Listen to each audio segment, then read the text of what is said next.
All right, so I noticed an error here on the smaller account, the $3,000 monthly on Condor. Let me go ahead and switch over and show you guys. Okay, so this is our account here. And as I just mentioned, this is the $3,000 monthly on Condor. Go ahead and click on that. And the error that I noticed was when I clicked on log, which is supposed to be showing me all of the logs and the attempts to enter a trade, I kept noticing that so I would start the automation and there was no symbols, right? It would loop through basically nothing because it wasn't scanning anything. I was like, what is going on? And I'm just like, ever since the beginning, right? So even the first one, I mean, there's nothing, it's just not scanning anything.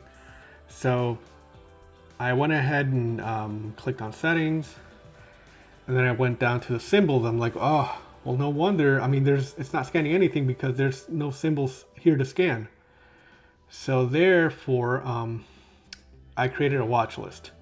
So my watch list is called the Option Alpha ETFs.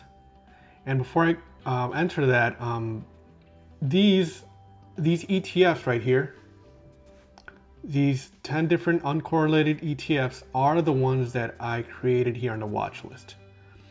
So basically all of these, I went ahead and put them on the Option Alpha ETFs watch list. So I'm going to go ahead and click on that and then click save.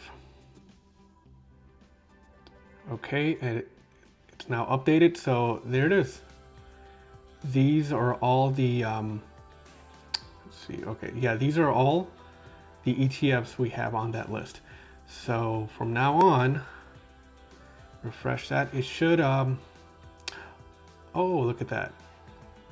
It's trying to enter a trade just as I was updating it here. So that trade did go through. It's the GLD Iron Condor, and it's doing its thing. High probability of profit, positive EV. So yeah, wow, what a coincidence. As soon as I fixed this ETF problem that I had, because it just ETF symbol problem, it just went through and it executed a GLD trade. So that's pretty much it. Went ahead and fixed that problem. If you guys are encountering it, you now know how to fix it. Have a good one.